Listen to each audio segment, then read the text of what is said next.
Court judge களவாளி மேல இருக்கான். Court கட்டடம் தலை மேல இடிஞ்சு விழுவுது. வக்கீல் எல்லாம் ஃப்ராடு, 100% வக்கீலும் ஃப்ராடு. இந்த ஃப்ராடுக்கெல்லாம் தலைவர் ஆர்ஜே பாலாஜி, ஏன்னா அவர் தானே இயக்குனர். கோர்ட்டு சிஸ்டம் தான் நீ நம்பி ஆகணும். விஜய் மல்லையா இருந்தாலும் சரி, நடிகர் விஜயா இருந்தாலும் சரி, கோர்ட்டு தானே போறாங்க. ஜெய்பி படம் நீங்க தான் நடிச்சீங்க. நீங்க ஒரு நடிகருங்கிறத ப்ரூவ் பண்ணிட்டீங்க. நீங்க நல்லவரெல்லாம் கிடையாது, நடிகர் அவ்வளவுதான். உங்க சௌரியத்துக்கு உங்களுக்கு பணம் இருக்குன்னா என்னவோ எடுப்பீங்களா? அது மக்களோட நம்பிக்கையோட விளையாடுறது இல்ல, ஜுடிஷியல் சிஸ்டத்தை அட்டாக் பண்றது. சிவகாசின்னு ஒரு படம், ஒரு வக்கீல கிரிட்டிசைஸ் பண்ணதுக்கு விஜயும் பேரரசும் எவ்வளவு சிரமப்பட்டாங்கிறது வரலாறுல இருக்கு.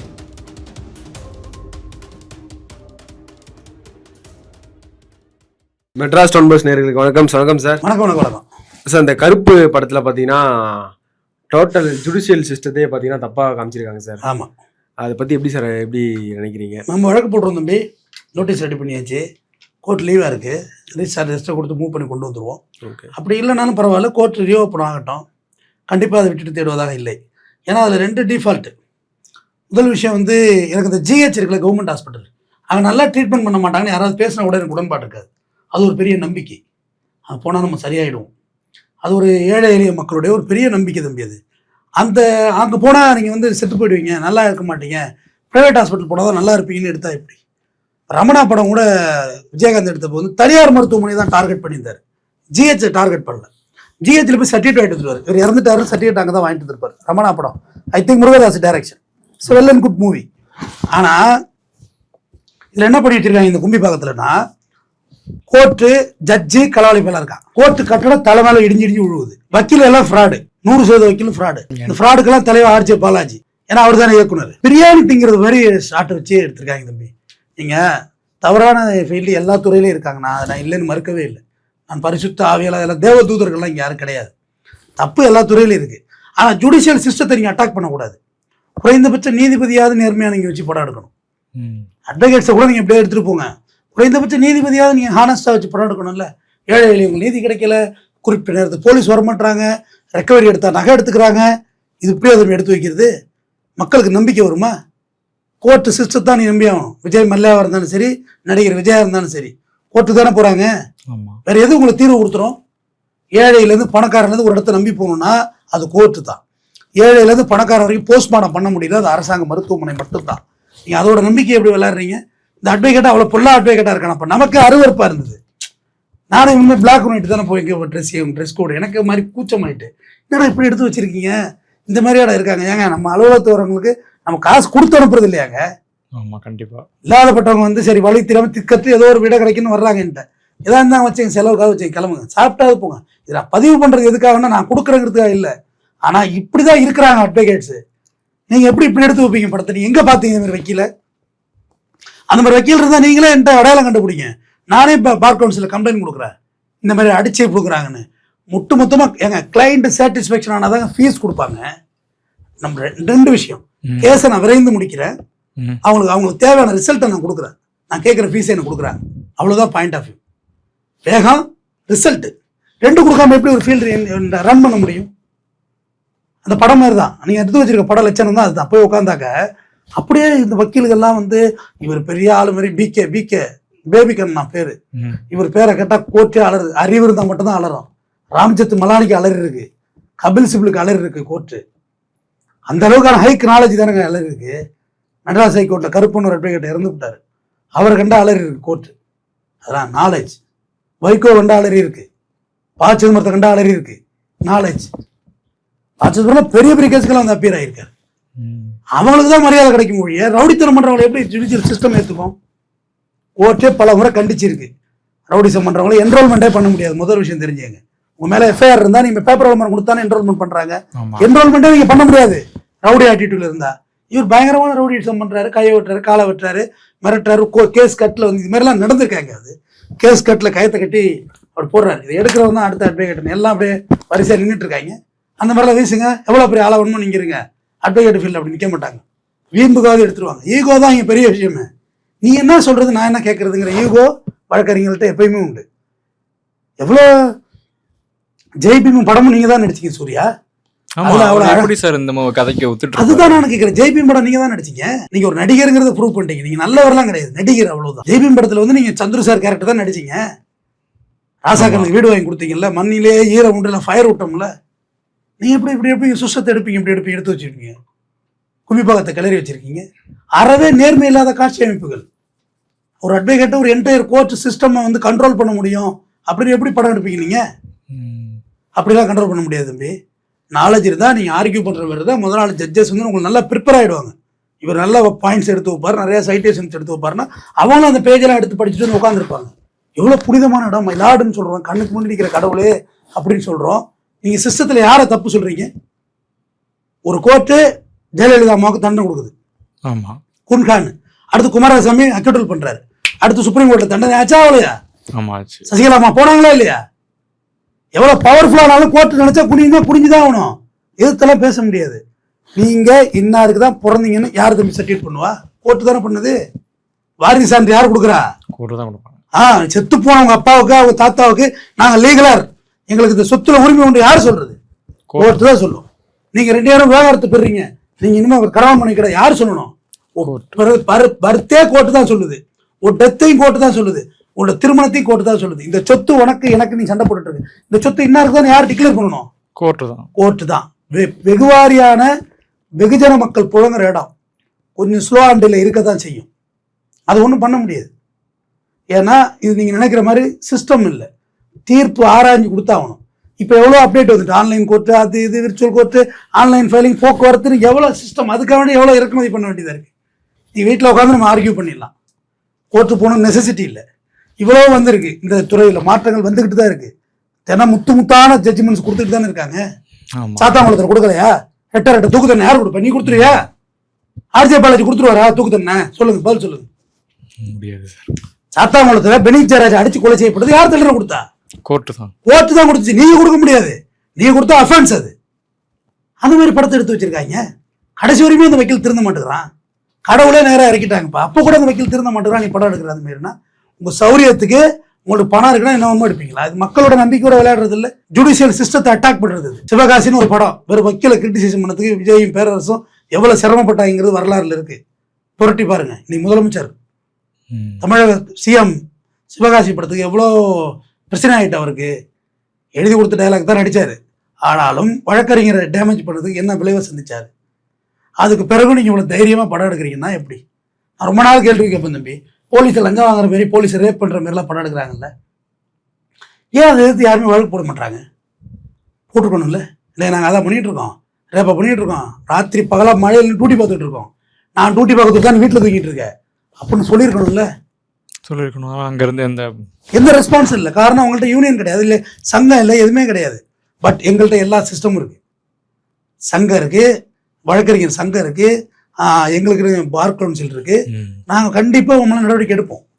நான் தர மாட்டேன். 2 கேஸ் கொடுக்க போகிறேன் அப்படின்னு சொல்லியிருந்தீங்க சார். ரெண்டாவது கேஸுக்கு வந்துடுறேன். இவ்வளோ யோக்கிய சிகாமணி வியாழக்கிழமை படம் ரிலீஸ் ஆகுதுன்னு சொன்னார்ல. ஆமாம், 14ஆம் தேதி தம்பி. 14ஆம் தேதி 12:30 மணிக்கு 4 டிக்கெட்டு. அதை பே பண்ணி வாங்கினது 4 டிக்கெட்டும். ஓகே, பே பண்ணி ஆன்லைனில் புக் பண்ணி கொடுத்தாச்சு, வாங்கியாச்சு, டிக்கெட் வாங்கியாச்சு. தேட்டருக்கு போனால் படம் இல்லை, படம் இன்னைக்கு ரிலீஸ் இல்லை அப்படின்னாங்க. நான் 14ஆம் தேதி வேலையத்து போய் 4 டிக்கெட்டு நான் பே பண்ணி நான் படத்துக்கு வந்துட்டேன். நீ படம் இருக்குன்னு சொல்லி தானப்பா வர்றேன், சீட்டு வரையும் கன்ஃபார்ம் பண்ணுறீல்ல. போய் பார்த்தா படம் இல்லை. என்ன படம்னா இன்னைக்கு ரிலீஸ் இல்லை சார், நாளைக்கு ரிலீஸ் தாங்க. சரி, எதுக்கு அப்புறம் விளம்பரப்படுத்துறீங்க? எதுக்கு வணிக போலீஸ் செய்தீங்க? ட்ரேடிங் மிஸ்யூஸ் தானே இது. ஆமாம், கண்டிப்பாக. நீ படம் இருக்குன்னு சொல்லி தானே வந்தேன். ஹோட்டலில் வெளில சாப்பாடு தயார்னு சொல்லிட்டு உள்ளே வந்தா அடுப்பை பற்ற வைக்கணும்னு சொன்னால் சரியா? நீ சாப்பாடு பணம் வாங்கலன்னா பரவாயில்ல சார், நாங்கள் அடுப்பை பற்ற வைக்கல, நீ வேறு நல்ல கடையை போய் சாப்பிடுன்னு சொல்லிடலாம். டோக்கனெல்லாம் வாங்கிட்டு பசியோடு இலைய போட்டு உட்கார வச்ச பிறகு சாப்பாடு இல்லைன்னு சொன்னால் முறையானு கேட்டேன். தவறானது. ஏன் போட வச்சவில்லை? போடுறதுக்கு உள்ள வைக்கி. எதுக்கு சிட்டி பூரா சிக்கர் ஓட்டினேன் படம் ரிலீஸ்னு? ஏன்னா நான் அதுக்கு வெயிட் செய்தேன் அந்த படத்துக்கு. ஏன்னா கோர்ட்டை டேமேஜ் பண்ணியிருக்காங்கன்னு ரொம்ப நான் காத்துக்கிட்டே இருந்தேன். சரி, படம் வெகுஜன மக்கள்கிட்ட வந்து சேரட்டும். நான் ஃப்ரெஷ்ஷோவிலேருந்து நான் அட்டாக் பண்ணியிருப்பேன், பட் ஃப்ரெஷ்ஷோ முடியட்டும், வெகுஜன மக்களுக்கு வரட்டும்னு சொல்லி. கடைசியாக பார்த்தாக்க 4 டிக்கெட்டு. சரி, டிக்கெட்டு தான் இல்லை, எனக்கு வேறு ஷோ இருக்குது. அது 3ஆவது வாட்டி அந்த படத்தை நான் பார்த்தாலுமே கரைன்னு ஒரு படம் இருந்துச்சு, அந்த டிக்கெட்டை எனக்கு மாற்றி விடுங்க. 12:30 ஷோ, 12:35 கரை. அந்த டிக்கெட் 4 பேர் படத்துக்கு கிளம்பி வந்துட்டோம் ஃபேமிலியோட. டிக்கெட்டை மாற்றிடும், அந்த பணம் அங்கே வந்துடும் சார், அக்கௌண்ட்டில் வந்துடும், இதுக்கு நீங்கள் ஃப்ரெஷ்ஷாக காசு கொடுத்து எடுக்கணும் அப்படின்னு. சரி, நாளைக்கு ரிலீஸ் ஆகுதுல்ல இந்த படம், நாளைக்கு எனக்கு 4 டிக்கெட் ஹோல்டு பண்ணி கொடுத்துருவியா இந்த காசை வச்சு? உன் தேட்டரில் 4 டிக்கெட் எனக்கு ஹோல்டு பண்ணி கொடு, நிப்பாட்டி கொடு. அது முடியாது சார். நான் பணமும் எனக்கு திருப்பி தர மாட்டேன், 4 டிக்கெட் அடுத்த நாள் எனக்கு ஹோல்ட் பண்ணி கொடுன்னு நான் கேட்குறேன்ல. ம் படம் ரிலீஸ் ஆகல, சரி ஏதோ அவங்க டெக்னிக்கல் இஷ்யூ இல்லை அவங்க ப்ரொடக்ஷன் உள்ள பிரச்சனை இருந்திருக்கும், அதெல்லாம் எல்லாம் தெரிஞ்ச விஷயம் தான், தெரியாதவங்க கிடையாதுண்ணா. நாளைக்கு எனக்கு 4 டிக்கெட் ஹோல்ட் பண்ணி கொடுன்னு கேட்குறேன். அந்த ப்ரிஃபரன்ஸும் கொடுக்கல, படத்தையும் கொடுக்க மாட்டேன். வேற படத்துக்கு அட்ஜஸ்ட் பண்ணி விடுறது என்ன, ஒரு சேம் தியேட்டர் தானே, சேம் தியேட்டர் வெப்சைட் தானுங்க. ம் எனக்கு அந்த 4 டிக்கெட் எனக்கு இந்த இதில் சேஞ்ச் பண்ணி கொடுங்க அப்படி நிஜம் ஒரு பணத்தை கொடுத்து நான் வேறு பண்ணிட்டோன்னு வச்சுக்கோங்க. இதுதான் நான் முதல்ல எழுப்பினது. கன்சியூமர் கோர்ட்டுக்கு தான் நான் ப்ரிப்பேர் ஆனது. அது நேற்றுக்கு அனுப்பின நோட்டீஸு, கன்சியூமர் கோர்ட்டுக்கு நேற்று அனுப்பின நோட்டீஸு. இன்னைக்கு ஃப்ரெஷ் நோட்டீஸ் இந்த இருக்கு, எடுத்து வைங்க நோட்டீஸ். இது ஸ்பெஷலாக லீவில் மூவ் பண்ண முடிஞ்சா லீவில் மூவ் பண்ணிவிடுவேன். சரி லீவில் வேண்டாம் ரெகுலர் கோர்ட்டில் பார்த்தேங்க சார்னு சொன்னால் கண்டிப்பாக ஸ்டே கேட்குறது தான். படத்தை நிப்பாட்டுங்க. இது எப்படி சென்சார் போர்டு அலோவ் பண்ணிச்சு? ஜனநாயகனெல்லாம் அரசியல் பழிவாங்கல எடுத்து பிடிக்க தெரியுது, இது எப்படி நீங்கள் சென்சார் போர்டு அலோவ் பண்ணீங்க? இந்த கதையை ஜனநாயகம் என்ன பிரச்சனை கடைசி வரைக்கும் சொன்னீங்களா? எதுவுமே சொல்லலாம். சென்சார் போர்டு விளக்கம் கொடுத்துருக்கணும், நீ ப்ரெஸ் மீட் கொடுத்துருக்கணும், இன்னும் பிரச்சனை இருக்குன்னு அதையெல்லாம் அவரை ஓட விட்டு லாக் பண்ணீங்க சென்ட்ரல் கவர்மெண்ட்டு. இது எப்படி நீங்கள் விட்டீங்க இந்த படத்தை? உங்கள் அமித்ஷாவே அட்வொகேட் தான், முதல்ல தெரிஞ்சுக்கிடுங்க. இந்தியாவை ஆண்டதில் மிகப்பெரிய அம்பேத்கர் கொடுத்த சட்டம் அது. எல்லாருக்கும் எல்லா உரிமையும் இருக்குது, கருத்து உரிமை, படம் வெளியிடும் எல்லா உரிமையும் இருக்குது. ஆனால் இந்த மாதிரி வெளியிடறதுக்கெல்லாம் உரிமை கிடையாது. ஒரு சிஸ்டத்தை அட்டாக் பண்ணி எப்படி எடுப்பீங்க? ஒட்டுமொத்தமாக தப்புன்னு சொல்லி வச்சிருக்கோம். ஒட்டுமொத்தமாக தப்புன்னு சொல்லியிருக்காங்க. எக்ஸாக்ட்லி. நீ ஒரு வக்கீல் தப்பானவனு படம் எடு, உன்னி அசோசியேட்னு ஒரு படம் மலையாளத்தில் வந்துச்சு, அந்த ஒரு அட்வொகேட் தான் தப்பா படம் எடுத்தாங்க. இங்க நம்ம உதயநிதி நடிச்சார மனிதன், அதுல அட்வொகேட்ஸ் யாரையும் தப்பா காமிச்சிருக்க மாட்டாங்களே. ஒரு கட்டத்துக்கு மேலே இவரோட இயலாமையை சொல்லுவார், என்னால நீதி வாங்க முடியல. அவர் பிரகாஷ் ராஜ் தப்பான அட்வொகேட் கிடையாது, ப்ரொஃபஷனலி அட்வொகேட். தான் எடுத்த கேஸை ஜெயிக்கணும், அதுதான் எங்களுக்கு தர்மமா சொல்லியிருக்கு. அதுதான் அரசியலமைப்பு சட்டம் எங்களுக்கு கொடுத்த அதிகாரமும் நாங்க நினைக்கிறோம். ஒரு கேஸ் வந்தா இவன் குற்றவாளியா நிரபராதியான்னு பாக்குற வேலையே என்னது இல்லைன்னு சொல்லுது. அது கோர்ட் தீர்மானிக்கப்படும். Court, this is not my office, இங்கே டிசைட் பண்ற விஷயம் கிடையாது, கோர்ட்டு தான் டிசைட் பண்ணும். என்னை நம்பி நீங்க வந்திருக்கீங்க தம்பி, நீங்க ஒரு கொலை குற்றவாளி, கற்பழிப்பு குற்றவாளியா நீங்க இருங்க. உங்களை உங்களுக்கு ஒரு ஃபைல்ஸ் இருக்கு, ஒரு ஆப்ரேஷன் பண்றீங்க, ஜெயிலேருந்து என்ன ஹாஸ்பிட்டல் அழைச்சிட்டு வர்றாங்கன்னா இவன் ஒரு கெட்டவனாச்ச இவனை கொண்டுட்டான்னு ஊசி போட்டு கொள்ள முடியுமா டாக்டரு? டாக்டர் கிட்ட இருக்கும் பணி என்ன? இந்த ஃபைல்ஸ் ஆப்ரேஷன் சக்சஸா பண்ணி கொடுக்கணும், உயிரை காப்பாற்றணும், அதுக்கு போராடணும். அதுதான் அவரோட வேலை. அட கிடக்குறான் செத்தா சாவறான் அப்படி சொன்னா அந்த ப்ரொஃபஷனுக்கே மரியாதை கிடையாது. அதே மாதிரி தான் அட்வொகேட்டும். ஒரு நம்மள்கிட்ட வந்திருக்காங்க, அவங்களுக்கான தீர்வை தருவது தான். இங்கே பாருங்க எழுதி போட்டிருக்க பாருங்க, இன்ஃபர்மேஷன் இஸ் மோர் தென் மணி. நான் தர்ற தகவல் நீங்கள் தர்ற பணத்தை விட மேலானது.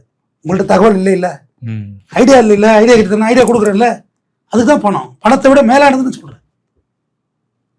உண்மையிலே நான் ரொம்ப புனிதமா இந்த துறையை நேசிச்சிருக்கிறேன். நான் எந்த தப்பு இதில் பண்ணது கிடையாது. நான் கேஸ் தோத்துருக்கேன்னா அது நான் தோக்கல, கேஸே தோத்துருச்சு. ஜட்ஜி நமக்கு ஆர்டர் கொடுக்கல, அவர் தான் தராசால தூக்கி பார்க்குறாரு.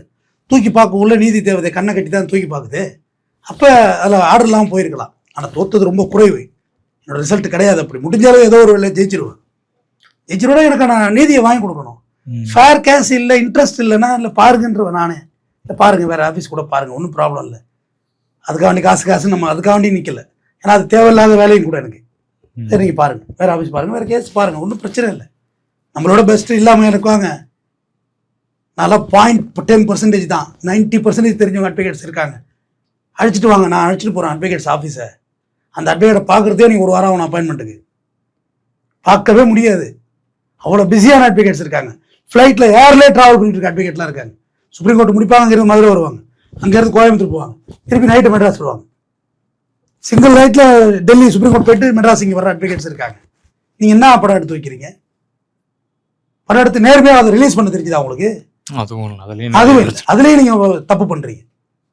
அந்த படம் இன்னும் வரைக்கும் ரீஃபண்ட் ஆகலை. ரீஃபண்டுங்கிறது எனக்கு இஷ்யூவே இல்லை. 1077 எனக்கு அது இஷ்யூவே கிடையாது. எனக்கு இஷ்யூ நீ வணிக போலி செஞ்சிருக்க. ஒரு கன்சியூமர், நான் படம் பார்க்க வந்தால் கன்சியூமர், நுகர்வோர், இந்த நுகர்வோரை நீ ஏமாத்திருக்கிற, அதுக்கு நான் வழக்கு போகணும். அடுத்தது இந்த பாப்கார்னு இந்த கூல்ட்ரிங்க்ஸ் எல்லாம் விலை கூட வைக்கிறாங்கல்ல, அதுக்கு வழக்கு போடுறது. தியேட்டர்ல எல்லாரும் தண்ணி குடிக்கிறவங்க தெரியுதா? பியூரிட், அது நம்ம போட்ட வழக்கு தான், போட்டு வெற்றியும் பெற்றோம். யூரின் போகிறதுக்கு இடம் வச்சிருக்கீங்க, தண்ணி குடிக்கிறது எங்கே இருக்குது? தண்ணி குடிக்கணும்ல. வாட்டர் பாட்டில் வாங்குறதா எல்லாரும் இப்படி வாங்க முடியும்? வாட்டர் பாட்டில் தண்ணி மஸ்ட்டாக வைக்கணும். ஹோட்டல்லையும் இப்போ எழுப்பிட்டாங்க, வாட்டர் பாட்டில் தூக்கி வந்து வைக்கிறாங்க. தண்ணி நீ தான் ப்ரொவைட் பண்ணணும். வாட்டர் பாட்டில் விருப்பப்படுறோம் வாங்கி குடிக்கட்டும். கம்பல்சரி வாட்டர் பாட்டில் கூட வச்சுட்டு போகிறாங்க. இந்த இலைக்கு முகத்தில் 10 ரூபா கொடுத்தா வாங்க முடியாமல் இல்லை, நீ தண்ணி வை முதல்ல, அதுக்கப்புறம் வாட்டர் பாட்டில் ஆர்டர் பண்ணுவேன். சார் முதல்ல வச்சேன் நான், உன் கம்பல்ஷனுக்கு நான் சாப்பிட்றதுக்கு வரல, எனக்கு தேவைப்பட்டுச்சு, நான் வாட்டர் பாட்டில் ஆர்டர் பண்ணேன். சில்லாக எடுத்துகிட்டு வா, சாதாரண தண்ணி வச்சுட்டு போ, வெந்நீர் வச்சுட்டு போ. இது நம்மளோட உரிமைங்க. தேட்டரில் அதே மாதிரி தான் வழக்கப்பட்டேன். தண்ணி பாட்டில் வாங்கி கொடுக்குறமா அப்படி சொல்லி. அப்புறம் இந்த பாப்கார்ன், இந்த கூல் ட்ரிங்க்ஸ் எல்லாம் விலை கூட இருக்குல்ல, அதுக்கு வழக்கு போடலான்னு சொல்லி ஒரு சின்ன பிளான் எடுத்தேன். என்னுடைய வழக்கு என்பது என்னுடைய தனிப்பட்ட விஷயங்களுக்கு நான் போட்டதே இல்லை. 7 பொதுநல வழக்கு 2025 ஆர்டர் வாங்கியிருக்கேன். எந்த கேஸும் அடி வாங்கலை. ஒரே ஒரு கேஸ் தான் அடி வாங்கிச்சு. டாஸ்மார்க் நிப்பாட்ட சொல்லி தான் அடி வாங்கிச்சு. பாக்கி எந்த கேஸும் அடி வாங்கலை. அது அரசின் கொள்கை முடிவு, அது பட முடியல. ஆனால் பாப்கார்னு கூல்ட்ரிங்க்ஸ் ஏன் கூட விலை வைக்கிறாங்க, அது விளக்கத்தையும் சொல்லிடுறேன். அந்த ஒரு 7-8 நிமிஷம் சேல்ஸ் பண்ணி ஆகும். அந்த இன்ட்ரோல் பிளாக் அப்போ வந்து படம் மேனுவலாக போட்டாங்க.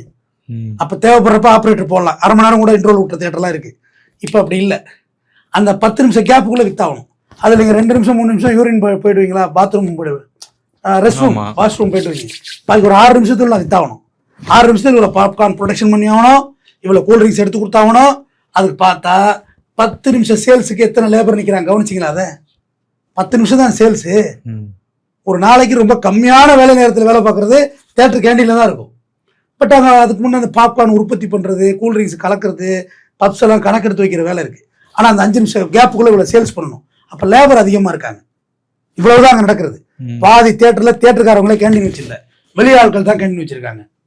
தேட்டருக்காரங்க வச்சு பார்த்து விட்டுட்டாங்க, இது நமக்கு தேவையில்லாத வேலைடான்னு கான்ட்ராக்ட் விட்டுறாங்க, வெளியால் வச்சுக்கோ வித்துக்கோன்னு சொல்லி. இது அன்னைக்கு இல்லை, எல்லா காலத்திலையும் விலை அதிகமாக இருந்திருக்கு. ஆனால் எனக்கு இது ஆய்வு பண்ண ஆரம்பிச்சு, போய் பேசுனா தெரிய போகுது விட. சரி, எதுக்காக கூட வைக்கிறீங்க, ஒரு நியாயமாக சொல்லுங்கண்ணா. படம்லாம் போட்டு எல்லாம் போட்டோம். எவா தலைவர எதுக்காக வேண்டிய தலைவரன்னா, அப்போ தான் அந்த டிஃபால்ட்டை சொல்கிறேன். 5 நிமிஷத்துக்குள்ள நான் வித்தாகணும் சார், 5 நிமிஷத்துக்குள்ள எல்லாருக்கும் நான் சப்ளை பண்ணி ஆகணும். படம் போட்டால் எல்லாம் போயிடுவாங்க, பொருளும் கிடைக்காது, போயும் போடுவாங்க. அப்போ இப்போ தேட்டரில் என்ன பண்ணிட்டாங்க, நீங்கள் சீட் நம்பர் சொல்லிட்டு வந்தீங்கன்னா அங்கே வந்துடுது ட்ரேயில், அது நீங்கள் கீழே போட்டு உடச்சிக்கலாம். பட்சத்தில் வாங்கினா குடிக்க முடியும். கீழே போட்டு மேலே வாயெல்லாம் ஊற்றி பாப்கார்ன் போட்டு பாக்கெட்டுக்குள்ளே இருக்கியா, பாக்கெட்டை பார்த்து துவைக்க வேண்டியிருக்கு. ஆமாம், உள்ள மாட்டிக்குது. அள்ளி போடுறவங்களே இருக்குள்ள இங்கே பாதி விழுந்துருது, பனியனுக்குள்ளே பாதி போயிடுது. அதனால ரேட்டு விற்கிறாங்க. ஏன்னா அதுக்கு ஒரு கமெண்ட் பாக்ஸில் நண்பர்கள் எழுப்புவாங்க, இதுக்கு நீ வழக்கு போடக்கூடாதுன்னு. எதுக்கு வழக்கு போடக்கூடாது, நேர்ந்தா விட்டுருக்கு என்ன ஊருக்கு, நீங்கள் தான் 2 வழக்கை போடுறது. தப்பாக போட்டால் ஒரு 5 லட்ச ரூபா பெனால்ட்டி போடுவாங்க, போட்டு வாங்கிக்கிடுங்க. பொதுநல வழக்கு போட்டு கோர்ட்டு டயத்தை வேஸ்ட் பண்ணிங்கன்னு வச்சுக்கிங்களேன், மலாக்கு நம்ம தான் ஆகும். நம்ம இந்த வழியில் பெனால்ட்டி வாங்கலை. ஏன்னா ஃபிட்டான வழக்கு மட்டும் தான் நம்ம உள்ள தள்ளுறோம், ஃபிட் இல்லைன்னா தான் போடுறதே இல்லையே, ட்ரையே பண்ணுறது இல்லை. அப்போ இந்த வணிக போலி செய்கிறவங்களுக்கு நம்ம தான் மணி கட்டணும், கட்டுவோம். நன்றி. நன்றி சார்.